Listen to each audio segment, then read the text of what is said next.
앞에 나왔습니다. 때를 따라 돕는 은혜를 얻기 위해서 나왔습니다. 하나님께서 이 시간에 꼭 필요한 은혜를 우리에게 허락하여 주옵소서.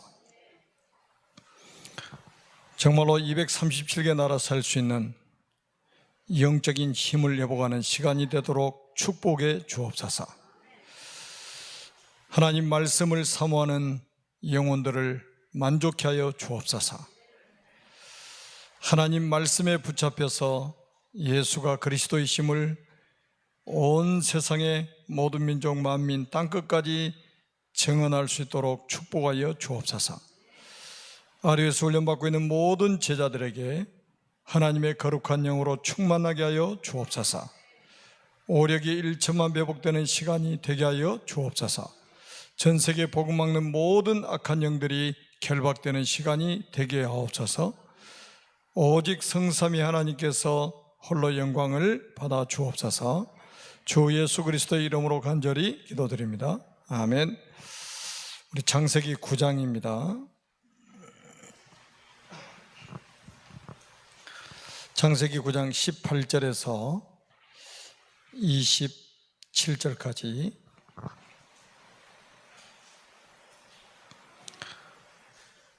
창세기 9장 18절에서 27절까지 한 목소리로 읽도록 하겠습니다. 시작. 방주에서 나온 노아의 아들들은 셈과 함과 야벳이며 함은 가나안의 아버지라. 노아의 이 세 아들로부터 사람들이 온 땅에 퍼지니라. 노아가 농사를 시작하여 포도나무를 심었더니 포도주를 마시고 취하여 그 장막 안에서 벌거벗은지라. 가나안의 아버지 함이 그의 아버지의 하체를 보고 밖으로 나가서 그의 두 형제에게 알림해 셈과 야벳이 옷을 가져다가 자기들의 어깨에 메고 뒷걸음쳐 들어가서 그들의 아버지의 하체를 덮었으며 그들이 얼굴을 돌이키고 그들의 아버지의 하체를 보지 아니하였더라. 노아가 술이 깨어 그의 작은 아들이 자기 행한 일을 알고 이에 이르되 가나안은 저주를 받아 그의 형제의 종들이 종이 되기를 원하노라 하고 또 이르되 셈의 하나님 여호와를 찬송하리로다. 가나안은 셈의 종이 되고 하나님이 야벳을 장대케 하사 셈의 장막에 거하게 하시고 가나안은 그의 종이 되게 하시기를 원하노라 하였더라. 아멘.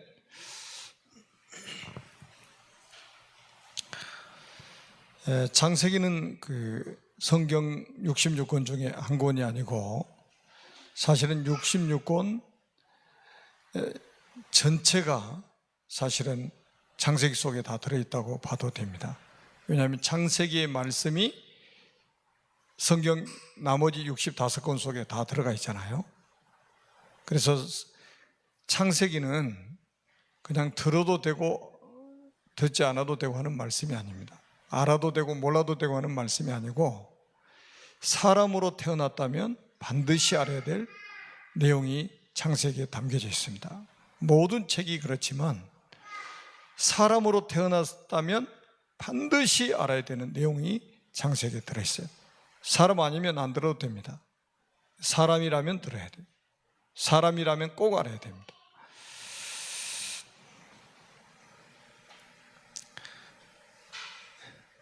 그래서 이제 계속 그 반복하는 것 같지만 사실은 반복이 아니고 너무 중요하기 때문에 우리가 키를 좀 붙잡고 가야 되겠죠. 창세기는 모든 것의 시작을 말씀하고 있습니다. 모든 것의 시작, 모든 것의 시작을 알려주고 있습니다. 우리가 이제 우리 인류가 어떻게 시작됐는지, 어디서 시작됐는지를 알려주고 있는 게 우리가 창세기 1장 27절, 28절 아닙니까? 우리의 인류의 시작이 어떻게 됐습니까? 하나님이 자기 형상, 곧 하나님의 형상대로 사람을 창조하시되 남자와 여자를 창조하시고 하나님의 창조로부터 시작이 됐습니다. 그것도 하나님의 형상대로 창조하셨다고 말씀을 하고 있죠. 우리의 인류의 시작입니다. 진화된 게 아니고 하나님이 창조하셨습니다. 모든 피조물하고 구별되는 게 뭐예요? 하나님의 형상이 우리 사람 속에 있다는 거예요. 그리고 성경은, 창세기는 모든 문제의 시작이 어디서 어떻게 시작되는지 알려주고 있습니다. 이게 창세기 3장 사건입니다. 모든 문제의 시작은 창세기 3장이다. 그러니까 결국은 문제가 많은 것 같은데 문제는 하나예요. 창세기 3장입니다. 모든 문제의 발원지가 창세기 3장이다 이 말이에요. 이 문제 때문에 결국 우리 인간은 실패한 거죠. 이 문제 때문에 저주받은 거, 이 문제 때문에 지옥 간 거. 이 문제를 우리 무슨 문제라고 그래요? 원죄라고 하잖아요. 원죄. 그리고 뭡니까? 문제가 터지자마자 하나님 답을 주셨는데 그게 복음입니다. 창세기 3장 15절이죠. 여자의 후손을 보내서 뱀의 머리를 상하게 할 것이다. 뱀이 뭐라고요? 요한계시록 12장 9절에 말씀하고 있잖아요. 뱀, 에덴 동산에 나타났던 그 뱀, 사탄이라고도 하고 마귀라고 하는 온 천하를 꿰는 자라. 그러니까 에덴 동산에 사탄이 출현을 해서 우리 사람을 실패시켰잖아요. 그 사단의 머리를 박살내러 오신 분이 누구냐면 여자의 후손이신 그리스도라 이 말이에요. 모든 문제의 답이 창세기 3장 15절 복음이라 이 말이에요. 그러니까 문제가 하나란 말이죠. 창세기 3장 문제. 그러니까 답도 하나예요. 사람들은 속죠. 세상에 문제가 많다고 생각하는 거예요. 가정 문제도 많고 뭐 사회 문제도 많고 국가 간의 문제 많고 전 세계 문제가 많고 코로나도 문제고 다 문제라고 그러죠. 그런데 결국은 문제의 원인을 찾아 들어가 보니까 그 근원, 그 발원지가 어디냐? 창세기 3장이라 이 말이에요. 그 주범이 누구냐? 사탄이라고 성경이 말씀하고 있습니다. 그러니까 뭐 누구 때문에 다 틀린 말입니다. 창세기 3장이요. 자꾸 우리는 여기서 속는단 말이에요. 문제가 하나예요. 창세기 3장. 그래 답이 하나예요. 모든 문제의 답은 창세기 3장 15절 여자의 후손입니다. 그리스도가 모든 문제의 답이에요. 그러니까 여러분들이 이제 신앙생활에 성공하려면 어떻게 하시면 돼요? 문제 속에 빠지지 말고 답을 붙잡으시라 이 말이에요. 그래서 거의 대부분의 사람들이 그러잖아요. 문제 오면 문제 속에 빠져버리잖아요. 그 문제 해결하시려고 하나님 답을 주셨단 말이에요. 답을 붙잡아야 돼요. 그 답이 그리스도입니다. 답이 여자의 후손이에요. 다른 답이 없습니다. 창세기 3장 21절에 가지고 보세요. 얼마나 엄청난 메시지입니까? 여러분 이런 메시지 들으면 가슴이 벌렁거려야 되잖아요. 자리에서 일어나가지고 아멘하고 막 소리 지르고 그래야 돼요. 그게 정상이죠.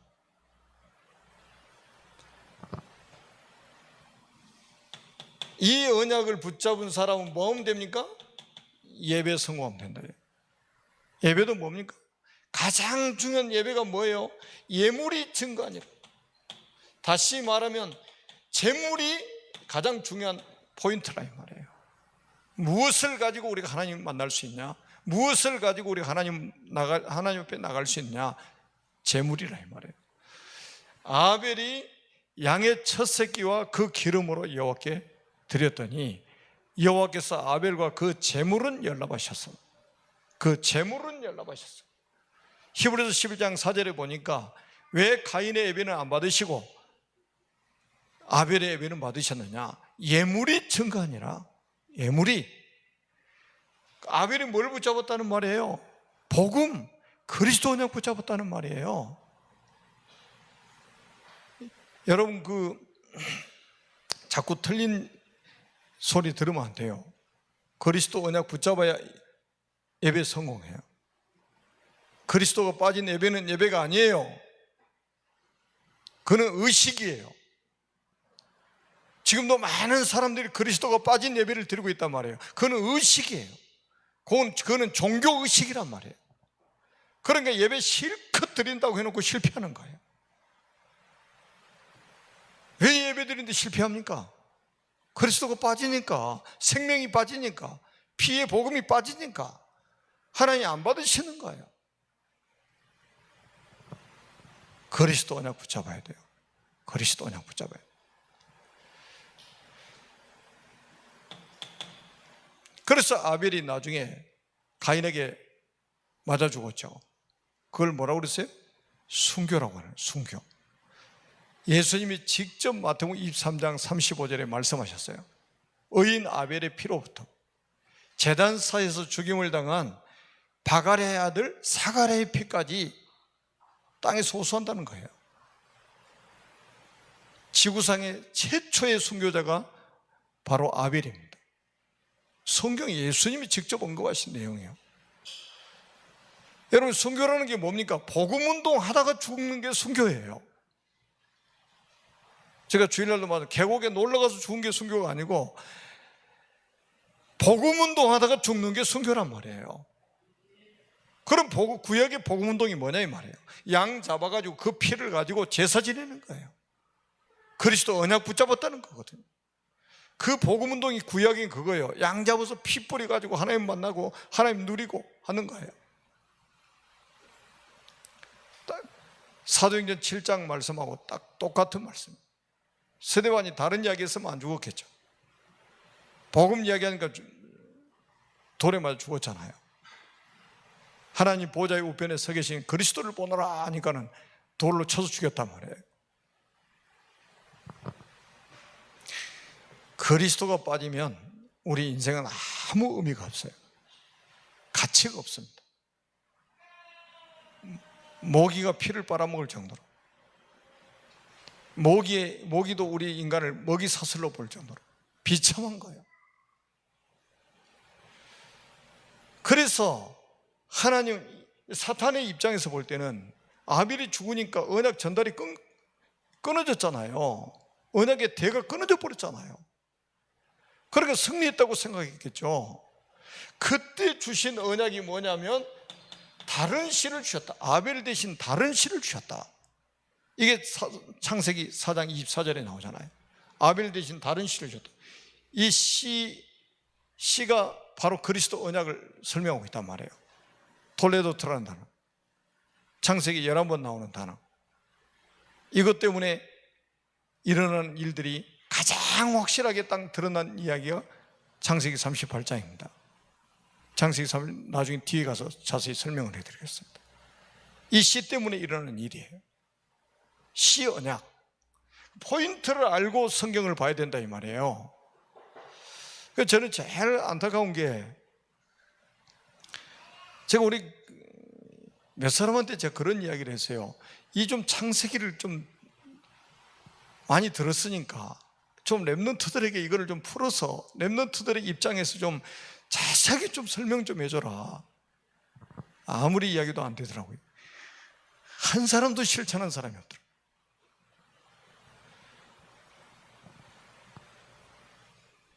여러분 속에서 그런 정의들이 나오시기를 바랍니다.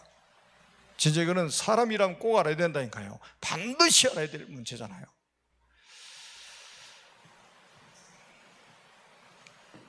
다른 씨를 주셨다. 너무 중요한 말씀이죠. 이게 이제 구체적으로 더 나오는 게 뭡니까? 창세기 5장에 보니까 족보가 나오잖아요. 아담, 셋, 에노스, 게난, 말랄레, 야렛, 에녹, 무드셀라, 라멕, 노아, 10명이 쫙 이름이 나오는 거예요. 이 10명의 이름이 얼마나 중요한, 1000년의 역사인데 딱 3마디예요. 낳았고 낳았더라 죽었더라요. 그러니까 처음에 낳았고는 전부 언약 전달한 사람들 이름이에요. 언약 전달받은 사람들의 이름입니다. 그 나중에 700년, 800년 이상 자녀를 낳았는데 그 사람 이름은 한 명도 나오질 않아요. 그러면 하나님이 무엇을 가장 중요하게 여기시는지 알겠죠? 언약 전달하는 거예요. 이거 외에는 하나님 관심이 없어요. 왜냐? 창세기 3장 문제를 해결할 수 있는 것은 그리스도 언약밖에 없기 때문에 그러는 거예요. 그 무엇으로도 해결 안 되기 때문에 그리스도 언약 전달해라.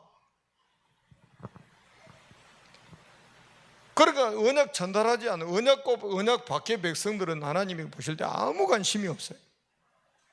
가치가 없다니까요, 사람은. 그리고 죽었더라.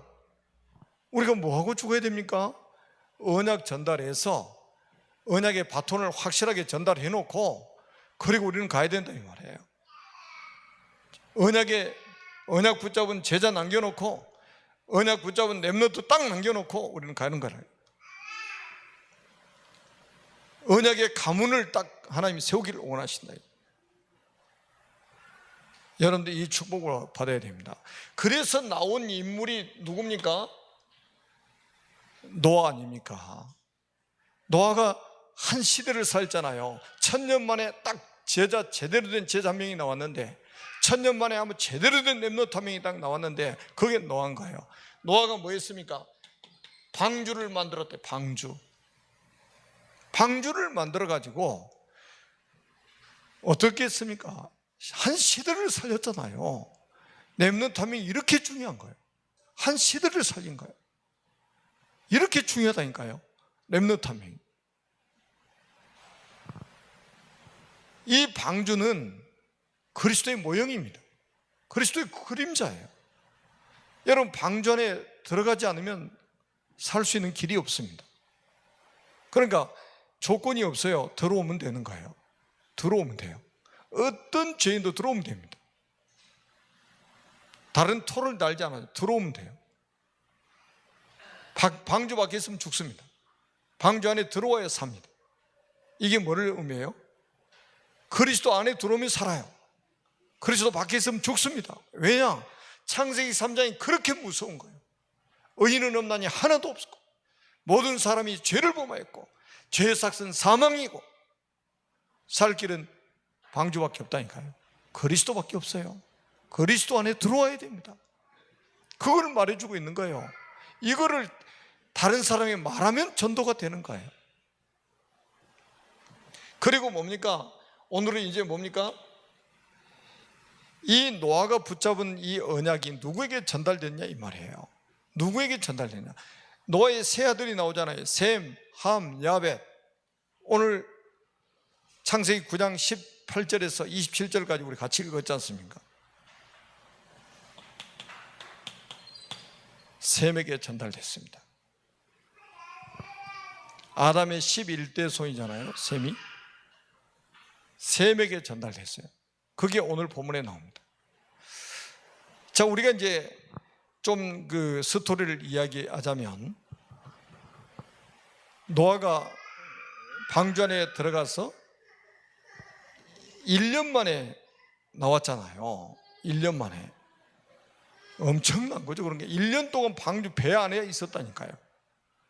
그래서 이제 방주 밖에 나와서 이제 시간이 나와서 이제 농사를 짓기 시작하고 거기서 이제 또 이제 번성을 하기 시작했죠. 생육하고 번성이 시작됐죠. 그러다가 이제 오늘 본문에 보니까 노아가 이제 포도 농사를 지어서 포도주를 만들어서 포도주를 이제 먹고 취해가지고 자기 장막에서 잠이 들었습니다. 그것도 벌거벗고 잠이 들었어요. 그런데 오늘 본문에 읽어보니까 거기에 누가 들어갔습니까? 함이 들어간 거예요. 뭐 때문에 들어갔는지는 모르겠어요. 그런데 함이 들어갔습니다. 그 함이 딱 들어가서 보니까 자기 아버지가 벌거벗고 자고 있는 거예요. 그 하체를 보고 자기 아버지의 하체를 보고 밖으로 나와서 자기 형제들에게 알렸다는 거예요. 너무 단순한 이야기잖아요. 그래서 이제 그 셈과 야벳이 자기 아버지의 하체를 가려드리기 위해서 자기의 겉옷을 가지고 그 장막으로 갑니다. 그 가는 자세까지 나오잖아요. 뒷걸음 쳐가지고 이렇게 뒷걸음 쳐가지고 갔다는 거예요. 왜? 안 보려고. 자기 겉옷 예투를 딱 가지고 간 거예요. 가가지고 자기 아버지 하체를 보지 않고 덮어주고 나온 거예요. 이거 뭐 단순한 이야기고 있을 만한 이야기잖아요. 그런데 노아가 이제 술이 깨가지고 그 상황을 파악을 한 거죠. 술이 깨니까 상황이 파악될 거 아니에요.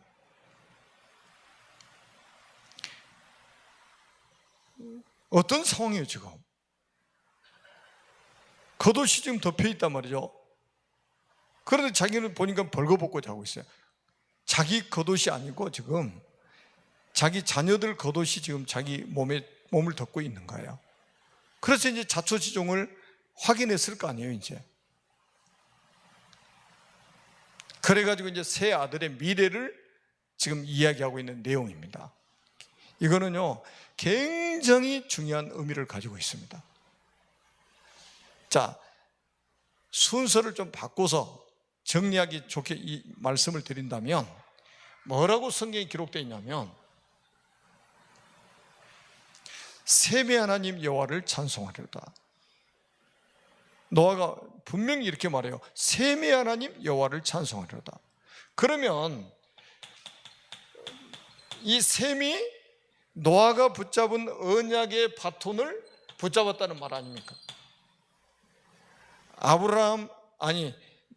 아담, 셋, 에노스, 게난, 말랄레, 야렛, 그 다음에 무두셀라, 에녹, 무두셀라, 라멕, 노아 10명에게 전달됐던 그 언약의 바톤이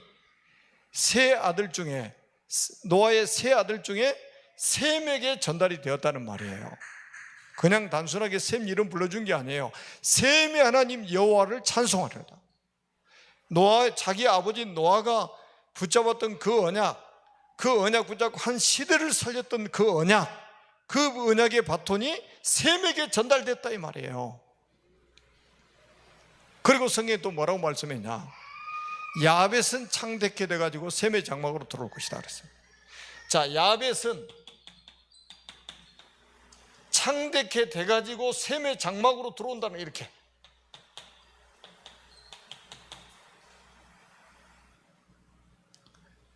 그리고 성경이 뭐라고 또 말씀했냐? 가나안은 저주를 받아서 형제들의 종들의 종이 될 것이다. 가나안이 누구냐면 함의 아들이에요. 함의 아들이 저주를 받는 거예요. 그래서 가나안은 저주를 받아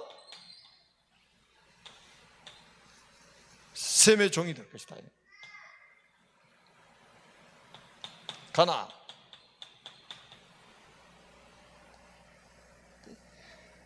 자, 이거는 굉장히 중요한 게 뭐냐면, 자, 노아 그 홍수 이전에 그 언약의 조상들이 다 죽었잖아요. 하나님 불러가셨어요.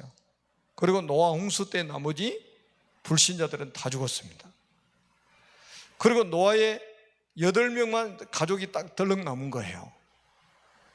그리고 노아의 세 아들을 통해서 사실은 이제 인종이 다시 시작되는 거예요. 인류가 시작되는 거예요.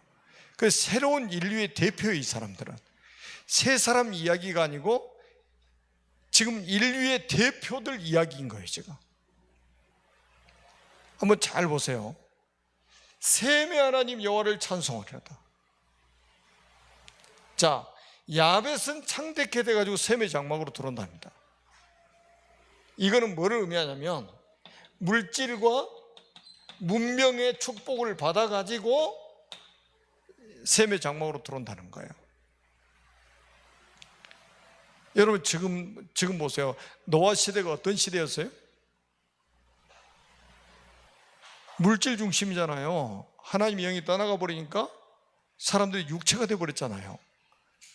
그래서 완전히 물질 중심의 삶이 됐단 말이에요. 왜 돈이면 다 된다는데 셈의 장막으로 들어오냐 이 말이죠. 왜 이렇게 성공을 해가지고 셈의 장막으로 들어오냐? 여기에 답이 있어요. 지금도 그렇잖아요. 부자들, 돈 많은 사람들 다 할 수 있잖아요. 비행기도 살 수 있고, 배도, 요트도 살 수 있고,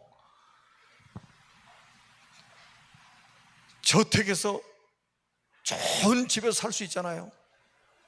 근데 왜 뭐가 아쉬워가지고 셈의 장막으로 들어온다는 겁니까? 왜 돈이면 다 된다는데 왜 셈의 장막으로 들어온다는 거죠? 이게 답이 있다니까요. 돈으로 해결 안 되는 문제가 있어요. 그 돈으로 해결할 수 없는 문제가 있다니까요. 그 문제를 영적 문제라고 하는 거예요. 그 영적 문제 시작이 어디입니까? 창세기 3장 문제입니다. 이거 해결 안 되면 절대로 행복할 수 없어요, 우리 인간은. 아무리 돈이 많아도, 아무리 좋은 집에 살아도 행복할 수 없는 게 인간입니다. 그러니까 여러분, 셈이 어떤 사람입니까? 언약의 사람이잖아요. 언약이 뭡니까? 창세기 3장 15절 인생의 답을 가지고 있는 거예요. 창세기 3장 21절 가죽옷의 비밀을 가지고 있는 거예요. 피 묻은 가죽옷의 비밀을. 그러니까 돈을 싸가지고 와가지고 자기를 살려달라고 하는 거죠. 나 돈 다 줄 테니까 나 좀 살려달라고. 여러분, 이게 그렇게 중요한 거예요. 이래서 뭐가 회복이 돼요? 경제가 회복이 되는 거예요. 여러분들, 우리가 이제 현장에서 우리가 좀 회개하고 이 반성해야 될 부분이 뭐냐면, 지금 보세요. 무당집 깃발들 얼마나 많습니까? 무당들 광고 안 해도요, 사람들이 갈급해지면 복채 들고 제일 먼저 가는 게 무당집입니다. 왜? 자기 문제가 있으니까 그 답을 찾아서 가는 거예요. 돈 싸들고 간다니까요. 그러니까 제가 실제 4천만 원짜리 굿하는 데도 가봤다니까요. 제가 설화당 굿당이라고. 얼마나 심각한 문제를 가지고 있으면 4천만 원짜리 굿을 하겠냐 이 말이에요.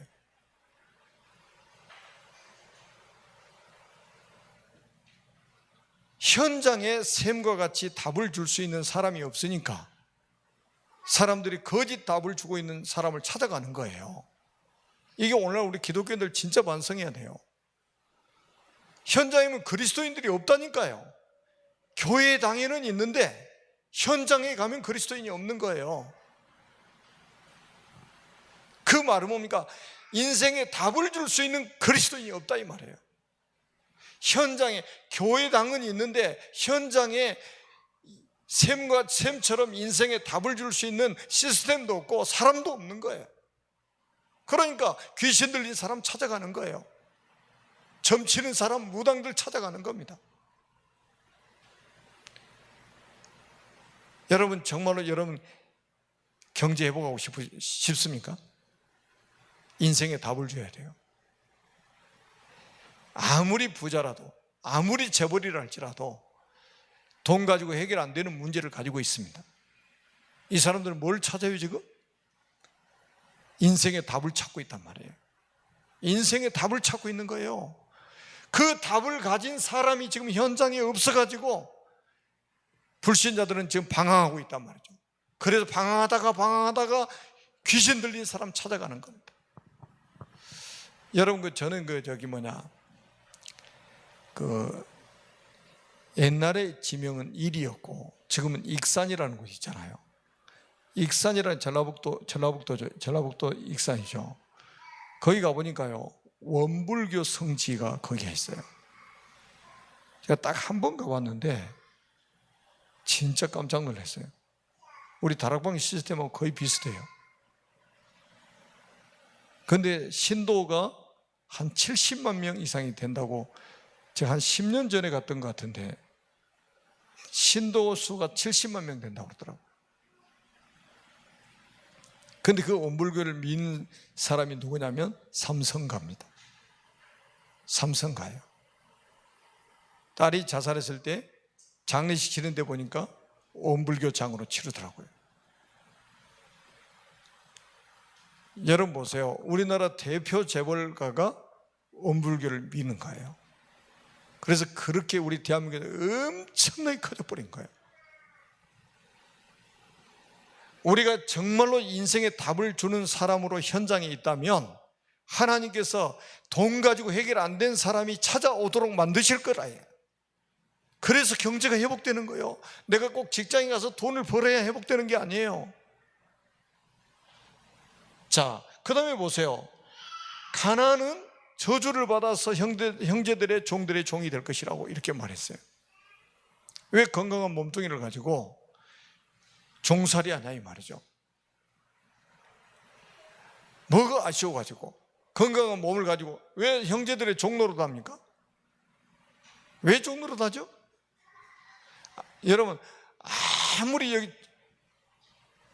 건강한 몸을 가지고 있다 할지라도 어느 날 영적 문제 오면요 해결 안 돼요. 제가 전에도 말씀드렸지만은 우리나라 그 레슬링 국가대표 선수였던 사람, 제가 이름도 지금도 기억하고 있는데 아마추어 레슬링 국가대표였고 삼성의 과장이었던 사람이에요. 그 어느 날 이게 이제 영적인 문제가 오기 시작한 거예요.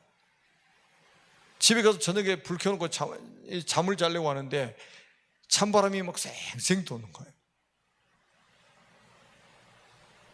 뭐 소름이 끼칠 정도로 찬바람이 도는 거예요. 그러니까 무서우니까 불도 못 꺼요. 불 쫙 켜놓고 그러고 잡니다. 그런데 불 켜놔도 그렇게 무서운 거예요. 여러분, 매일 밤 그런다고 한번 생각해 보세요. 매일 밤 그런 일이 있다고 생각해 보세요. 잠 잘 수 있겠어요? 잠 못 자는 거예요. 그러니까 자동으로 불면증이 오는 거예요. 불면증이 오니까 뭐 밥을 먹을 수 있어요? 잠을 못 자는데 밥을 못 먹는 거예요. 그러니까 몸에 힘 다 빠지니까 운동할 수 있습니까? 못 하는 거예요. 그럼 병원에 가봤어요. 진찰도 안 나와요. MRI 찍어도 진단도 나오질 않아요. 그런데 어떤 사람이 이야기를 하는 거예요. 영한 무당 한번 찾아가 보라고 소개를 해주는 거예요. 그래 딱 찾아갔는데 바로 알아맞추는 거예요. 당신 이런 조상이 지금 당신 몸속에 들어가려고 하는데 당신이 지금 안 받아들여서 그런다고. 그리고 구술해가지고 당신 그 조상을 신을 받아야 된다. 이래가지고 국가대표 때려치우고 그 삼성의 과장 자리도 때려치우고 그리고 무속인이 돼가지고 서울 방이동에다가 점집을 차려놓고 지금까지 점치고 있잖아요. 여러분, 왜 건강한 사람이 형제들의 종로로 다녀 말이죠. 어느 날 다가오는 영적 문제, 아무리 건강한 몸으로 해결 안 된다니까요. 그러니까 그 영적 문제를 해결해 줄 수 있는 사람을 찾아갈 수밖에 없는 거예요. 그 사람이 누구예요? 셈이라니까요. 셈이 하나님 여호와를 찬송하리라도. 제가 분명히 말씀드렸죠. 세 사람 이야기가 아니라고. 새로운 인류의 대표입니다. 제가 이 앞 시간 강의에도 말씀을 드렸잖아요.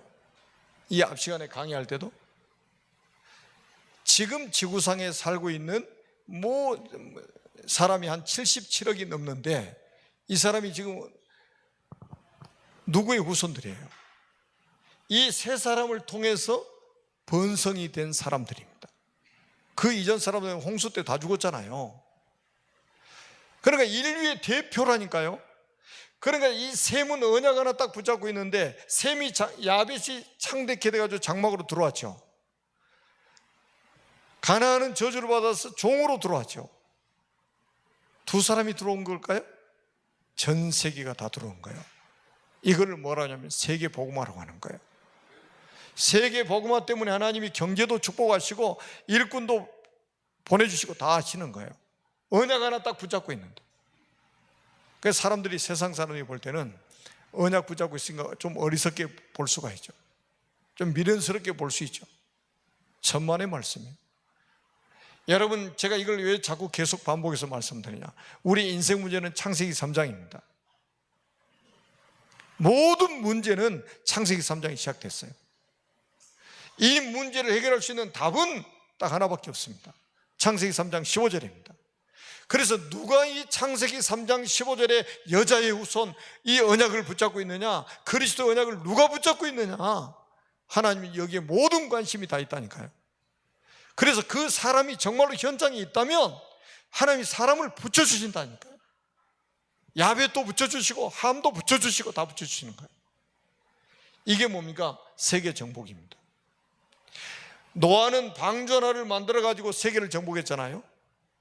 노아는 방주 하나 올인했는데 세계 정복했어요. 노아의 아들 셈도 언약 하나 딱 붙잡고 있는데 세계를 정복했다니까요. 여러분도 아무것도 없어도 괜찮아요. 지금 돈 없어도 괜찮습니다. 세계복음할 수 있습니다. 몸이 건강하지 않아도 세계복음할 수 있습니다. 어떻게 세계복음합니까? 언약 붙잡고 있으면 돼요. 하나님이 말씀하셨다니까요. 야벳은 창대케 돼가지고 셈의 장막으로 들어올 것이다. 가나안은 저주를 받아서 형제들의 종들이 돼가지고 이 장막으로 들어올 것이다. 누가 이리 다 몰아요? 하나님이 다 모르시는 거예요. 언약 가진 사람에게로 다 붙이시는 거예요. 그럼 핑계 대지 마세요. 그러니까 나 돈 없어 세계복음 못한다. 나는 건강하지 못해서 세계복음 다 속는 겁니다. 자기 자신을 속이는 거예요. 언약만 확실하다면 누구든지 세계복음할 수 있다. 언약만 확실하다면.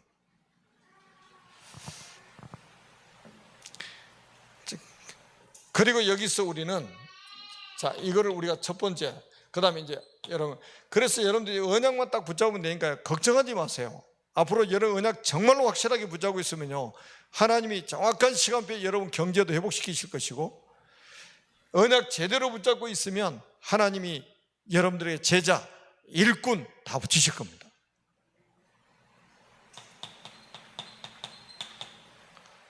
그래서 여러분들이 문제가 올 때요, 이 문제를 어떤 눈으로 보느냐, 이건 굉장히 중요합니다. 거의 사람들이 속는 부분이 이 부분이에요.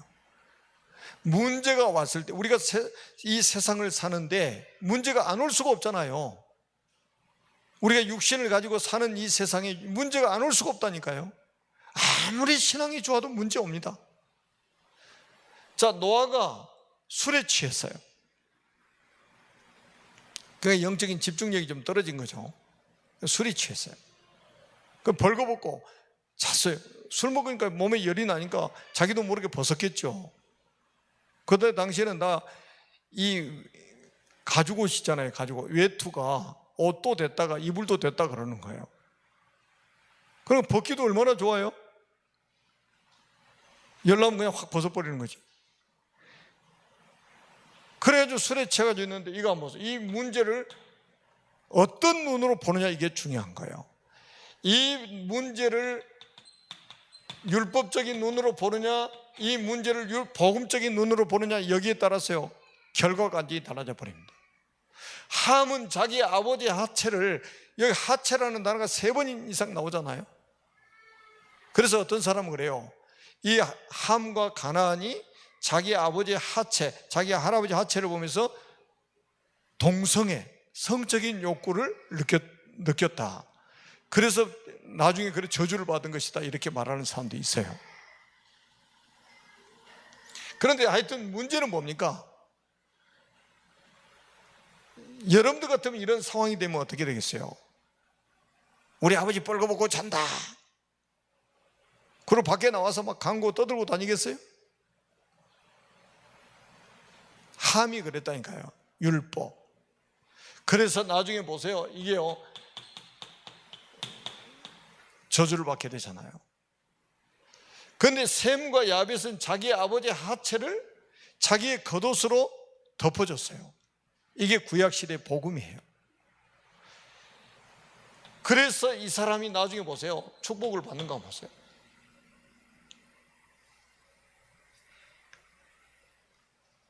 굉장히 중요한, 저는 이게 딱 그래서 노아 홍수 이후에 이 사탄이 그 네피림 시대를 만들었잖아요. 그래서 물로 세상 다 심판받도록 만들고 사단은 건지하게 존재하고 있었던 거예요. 그때 물에 빠져서 같이 죽어버렸으면 좋았을 건데 살아있어가지고 노아의 가정에 또 찾아온 거예요. 그래서 어떤 사람을 찾아오느냐, 성향이 어떤 사람을 찾아오느냐, 율법적인 성향 가진 사람 딱 찾아오는 거예요. 그게 함이 걸렸던 거예요. 그래서 거기서 무너지잖아요, 함이. 그런데 이 셈과 야벳은 자기들의 겉옷을 가지고 자기 아버지 하체를 보지 않고 덮었다니까요. 가려워버린 거예요. 이게 복음인 거예요. 그러니까 교회 안의 문제라든지 가정의 문제라든지 어떤 문제가 왔을 때 그 어떤 눈을 가지고 보느냐, 이거는요 완전히 결과가 달라지고 뭐가 달라져요? 미래가 달라지는 겁니다. 완전 미래가 달라져요. 만약에 정말 우리가 복음의 눈을 가지고 본다면 거의 교회 안의 문제 거의 다 해결되겠죠. 나중에 보세요. 이 함의 후손들이 어떻게 됐는가 잠깐만 한번 확인해 보겠습니다.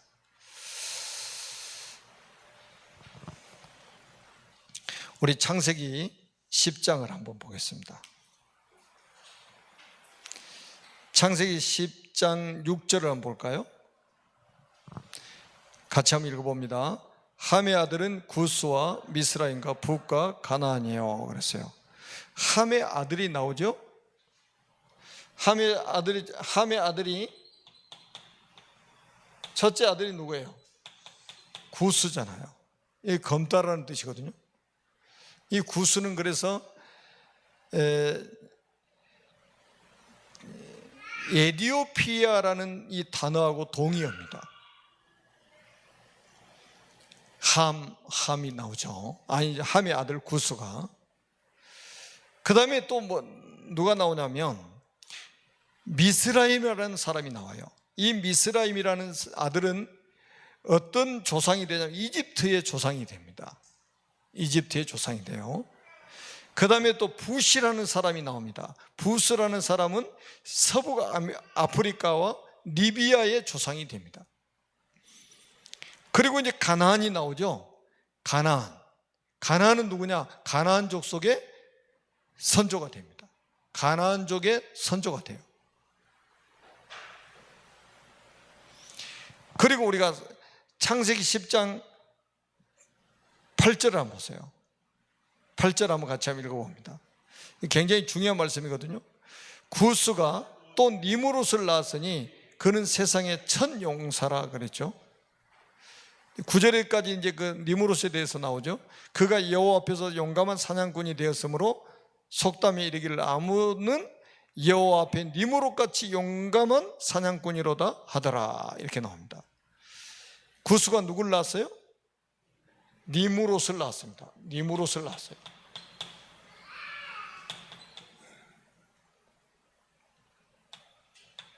니무롯이 누군지 아시죠? 니무롯이라는 이름의 뜻이 뭐냐면 반역자라는 뜻이에요. 그러니까 이제 구스가 함의 장손 아닙니까? 함의 장손인데 자기 아버지가 어떻게 된지 알잖아요. 자기 아버지가. 그래가지고 아마 이제 굉장히 좀 악이 받쳤는가 봐요. 그래 자기 아들의 이름을 반역자라는 이름의 뜻을 가진 니무롯이라고 이름을 딱 지어준 거예요. 그 이 니무롯이 어떤 사람이냐면 바벨탑을 만들어가지고 하나님을 대적하는데 가장 앞장섰던 사람이에요. 그러니까 지금 말하면 세계 통합 대통령이에요. 그 당시에. 이렇게 무서운 일이 벌어진 거예요. 여러분, 우리가 언약을 놓쳐버리면 우리 후손들이 계속해서 실패를 하게 되는 거예요. 우리가 언약을 붙잡고 있으면 계속해서 후손들이 복을 받아요. 성경에도 말씀했잖아요. 나를 사랑하고 내 계명을 지키는 자에게는 천대까지 은혜를 베푸시겠다고.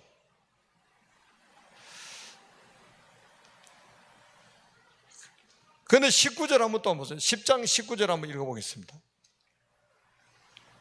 10장 19절. 가나안에 대해서 나옵니다. 가나안은 가나안 원주민, 가나안의 그 선조잖아요. 자, 19절에 보니까 가나안의 경계는 시돈에서부터 그라를 지나 가사까지와 소돔과 고모라와 아드마와 스보임을 지나 나사까지였더라. 참, 땅을 차지해도 어디 이런 데를 차지합니까? 가나안이 어디를 차지했어요? 소돔과 고모라. 소돔과 고모라를 차지한 거예요. 경계가 그렇게 된 거예요. 그런데 13장 10절에 보니까 어떤 말씀이 나오냐면 13장 10절 같이 한번 읽어봅니다. 시작. 이에 롯이 눈을 들어 요단 지역을 바라본 즉 소알까지 온 땅이 물이 넉넉하니 여호와께서 소돔과 고모라를 멸하시기 전이었으므로 여호와의 동산 같고 애굽 땅과 같았더라 그랬습니다. 그러니까 이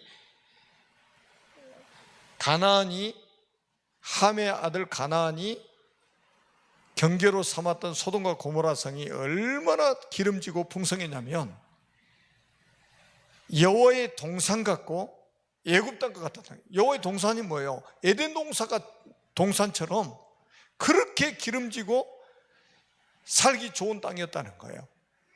그걸 경계로 딱 삼아가지고 자기 터전으로 삼은 거죠. 성경이 뭐라고 그랬어요? 여호와께서 멸하시기 전이었는 거로 그랬어요. 나중에 창세기 18장 19장에 보니까 소돔성이 어떻게 됐어요? 유황불로 심판을 받았죠.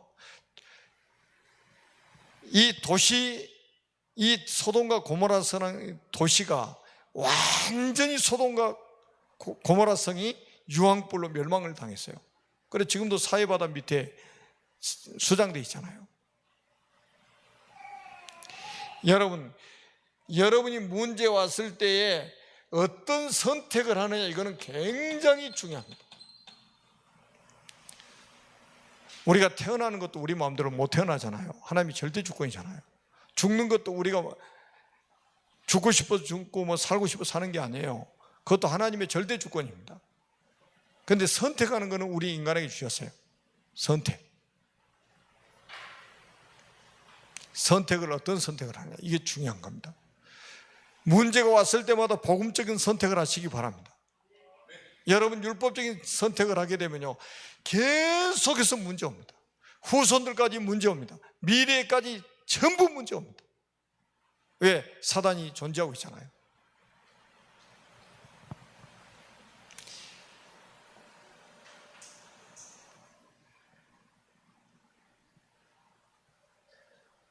하나님의 큰 축복을 받는 여러분 되시기를 바랍니다. 정말로 여러분을 왜 그리스도 언약 붙잡도록 만드셨겠어요? 샘처럼 세계 복음하라고, 세계를 살리라고, 237 나라 살리라고. 그리고 보세요.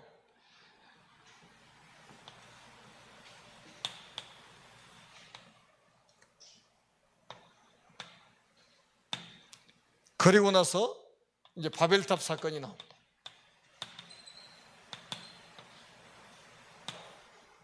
바벨탑 만들어가지고 하나님을 대적한 주동자가 누구예요? 니무롯이란 말이에요. 그래서 바벨론 종교의 시작이 바로 니무롯을 중심으로 시작된 거죠.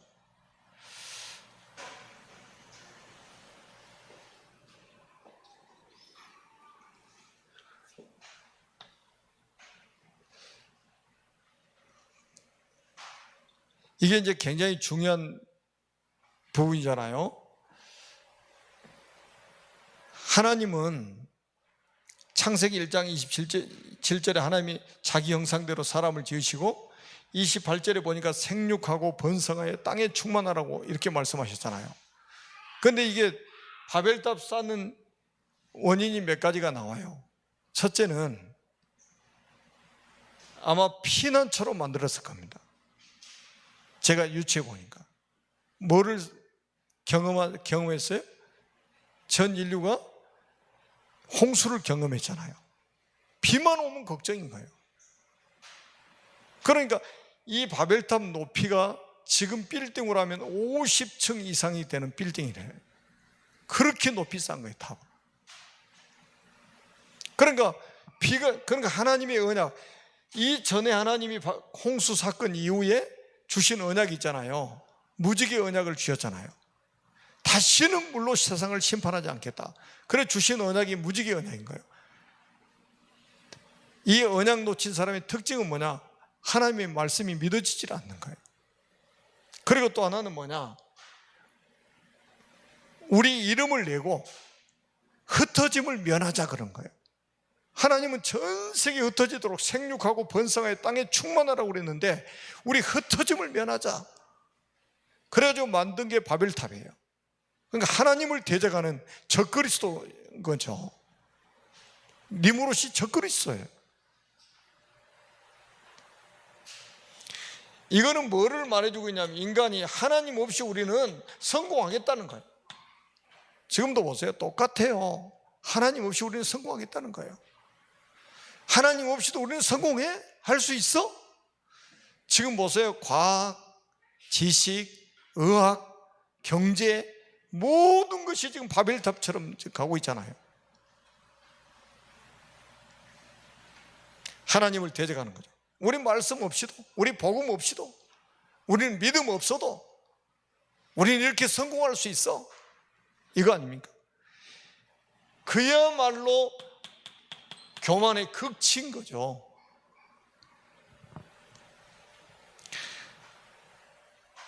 그래서 하나님은 이 바벨탑을 무너뜨리십니다.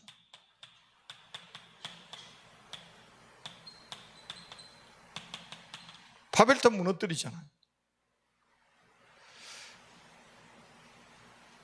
그러니까 우리 인간이 그렇게 쌓아 올린 바벨탑이 무너지니까 얼마나 인생이 허무하겠습니까? 얼마나 인생이 공허하겠냐 말이에요. 그래서 나오는 게 뭡니까? 그래서 자살하는 거예요. 지금도 똑같이.